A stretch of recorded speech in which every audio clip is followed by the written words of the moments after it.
21절에 보면 건너편이 나옵니다. 호수의 서쪽 지역이고 아마도 가버나움 다시가 모여들었다 앞에 있는 사본을 따라 다시 모여들었다로 번역하기도 합니다.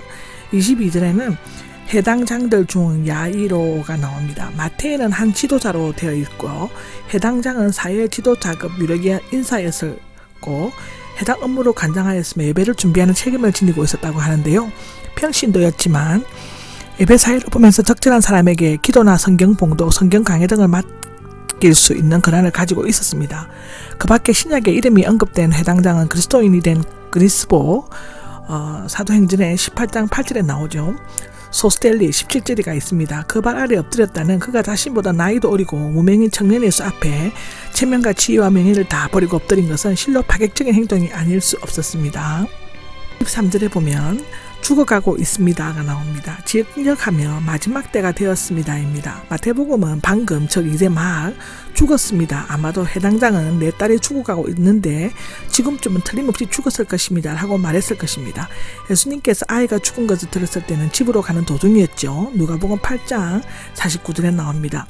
손을 얹으시오가 나오는데 고대에는 영적 능력을 전달하는 방법으로 생각되어 왔으며 축복을 전달하거나 직분을 임명하거나 병을 고칠 때 자주 사용하게 되었다고 성경에는 기록하고 있습니다. 야이로는 틀림없이 예수님의 병 고치는 능력에 대해서 알고 있었으며 그를 전적으로 믿었습니다. 어쩌면 그는 가버나움에서 백부장의 종을 고쳐달라고 간구했던 유대인의 장로들 중 한 명이었을 수도 있습니다. 그것은 누가복음 7장 2절에서 5절을 보시면 됩니다. 어린 딸은 12살이었다고 누가복음 8장 42절에는 나옵니다. 고쳐주시고는 구원하다 놓아주다 병을 고치다의 부정과 그 가정법 수동태로서 예수님으로 말미암아 병이 회복되는 것을 기원하고 있는 것을 말해주고 있습니다. 24절입니다. 24절을 보면 주위에서 밀었다가 나옵니다. 미알형으로 된 합성 동사이며 이것과 5장 31절에만 나오고 있습니다. 예수님의 명성이 점점 높아져서 어디로 가든지 사람들이 엄청나게 모여들었습니다. 너무나 밀치기 때문에 예수님은 몸도 제대로 움직여서 가는 수가 없었다고 하는데요. 그런데 오히려 이 혼잡한 것을 철로의 기회로 삼았던 여자가 나타났는데 그는 혈루증을 앓고 있었다고 합니다. 혈루증에 대해서는 마태복음 8장 20절에 얘기했는데요. 그녀가 10년 동안 병을 앓았다고 하는데 12살 야이로의 딸과 우연히 일치되고 있습니다. 이스라엘 민족에게 12는 완전수였으므로 오랫동안 앓았다는 것을 나타내기 위한 것이 아닌가 그렇게 또 주석자들은 기록하고 있습니다. 6절을 보면 엄청난 고통을 받았고가 나옵니다. 치료하는 동안 육신적으로 시달렸을 뿐만 아니라 아마도 독성이 강한 약들을 복용함으로써 부작용을 일으켜 병세가 더욱 악화되었을 수도 있습니다. 당시 혈루증 치료의 방법은 10개가 되었는데 대부분 과학적 근거가 없이 미신적이나 허황된 것들이 많이 있었다고 합니다. 더욱이 그녀는 재산까지 다 허비하였고 사람들과 가족들에게도 완전히 격리되지 않으면 안 되었습니다. 물론 남편에게서는 일방적으로 유언을 당했죠. 이제 마지막 남은 한 가지 가능성은 예수님을 만나는 일이었지만 많은 무리들 때문에 접근하기가 쉽지 않았습니다. 17절에는 뒤에서 손을 대었다가 나옵니다. 혈루증을 가진 자는 부정한 자로 간주되었다고 레위기 15장 25절에는 말하고 있는데 누구든지 만지는 자도 부정한 자로 간주되어 성전에 가까이 나갈 수가 없었습니다. 그래서 그녀는 남에게 들키지 않으려고 뒤에서 몰래 접근하였습니다. 그의 옷이 나오는데 마태복음에는 옷자락 술로 되어 있습니다. 옷 가장자리나 옷자락에 매달린 옷단을 말하고 신명기에 쓰가랴는 의미합니다. 아마도 그녀의 마음이 약했고 여자로서의 자신의 병을 부끄러워 생각하여 주변에 관심을 끌고 싶지 않았을 것일 수도 있습니다.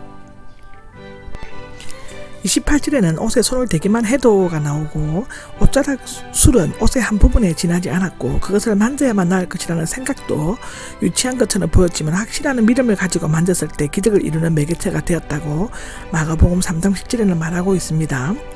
29절을 보면 곧이 나오는데 마가가 애용하는 단어이며 치유가 스스로 느낄 정도로 즉시 일어났음을 의미합니다. 병은 채찍을 의미하는데 그것은 사도행전, 히브리서, 마태복음에 나옵니다. 채찍은 징벌과 연단의 도구로 사용되었습니다. 병은 죄에 대한 징벌이 아니라 연단이다 이렇게 되어 있는데 혈루증 여자는 이 병을 통해 예수님을 만나게 되고 치유의 기쁨을 누리게 되었습니다. 나은 것들이 나오는데 완료형은 나은 결과가 영속적이며 완전한 것임을 나타내어 보여주고 있습니다. 10절에는 누가 내 옷에 손을 대었느냐라고 하는데 전능하신 예수님은 누가 손을 대었는지 이미 알고 계셨지만 그 여자로 하여금 공개적으로 고백해 함과 동시에 믿음의 대상이 옷이 아니라 예수님 자신임을 분명히 알도록 하기 위함이었을 것이라고 합니다. 한편 인생을 지니신 예수님은 실제로 누구인지 몰라 물으셨다는 주장도 하고 있습니다. 되었느냐는 불을 켜다 붙잡아 매다의 부정과거형입니다. 마음에 불이 타 올랐고 예수님에게 자신을 잡아맨 것을 나타냅니다. 놀랍고도 간절한 믿음이라는 것을 말해주고 있습니다. 31절에 보면 제자들이 되물었다가 나왔는데 제자들의 태도가 무례하기 때문에 누가는 어조를 부드럽게 하고 마태는 이 말을 제외했을 것으로 추측하기도 하는데 오히려 거칠면서도 솔직한 마가의 진술은 그런 일이 실제로 일어났음을 보여주고 있습니다. 12절에 보면 주변을 둘러보셨다는데 마가는 마치 직접 목격한 것처럼 예수님의 모습을 생생히 보고하고 있습니다. 앞서 3장 5절에는 노였고 3장 54절에는 담담하게, 여기에서는 친근하게 둘러보셨다라고 합니다. 미오알로형은 계속 둘러보며 찾으신 것을 나타내어주고 있습니다. 13절에는 보면은 알고 두려워 떨면서 엎드려가 나옵니다. 분사형은 여자가 취했던 감정과 동작을 섬세히 묘사하고 있는데 그 여자는 처음에 부정한 자신이 예수님이 옷을 만질 때 예수님에게 부정한 것이 옮겨질까 봐 두려워했겠지만 오히려 능력이 나와 치유함을 얻게 되었습니다. 그런데 이때 두려웠던 것은 예수님이 옷을 몰래 만졌다는 것에 대한 죄책감보다는 자신이 나은 것과 예수님께서 그것을 아셨다는 것에 대한 놀라움과 경외심이 어우러졌기 때문이었다고 합니다. 두려워 떨면서는 신앙적인 경건과 두려움을 표시할 때 사용되어집니다. 이것은 고린도전서 2장 3절, 고린도후서 7장 15절, 에베소서 6장 5절, 빌립보서 2장 12절에 이렇게 나오고 있습니다. 34절입니다. 34절에는 평안히 가라가 합니다. 똑같은 말씀을 재많은 여자와 사마리아인 나병 환자 눈먼 거지에게 하셨습니다. 누가복음 7장 50절, 누가복음 17장 19절, 누가복음 18장 42절에 나옵니다. 혈류병 여자는 모든 사실을 말씀드렸으면 이라고 33절에 나오는데 예수님은 가장 친밀하면서도 애정어린 호칭인 따라라고 복음서 중에서 이곳에만 나옵니다. 라고 그녀를 부르셨습니다. 결국 예수님께서는 그녀의 육신적 병을 고쳐주실 뿐만 아니라 영혼까지 구원해 주셨고 정신적 불안에도 제거하여 주셨습니다. 그것은 영혼을 구원하셨다는 것은 구원하셨다라고 나오고 정신적 불안을 제거한 것은 평안히 가라입니다. 영속적인 건강의 축복은 병원에서 영혼 안전히 벗어나 건강해지라까지 해주셨습니다. 이 모든 것을 가능케 한 것은 옷만 만져도 나을 수 있다는 믿음, 단순하면서도 겸손하고 용기 있는 믿음이었습니다.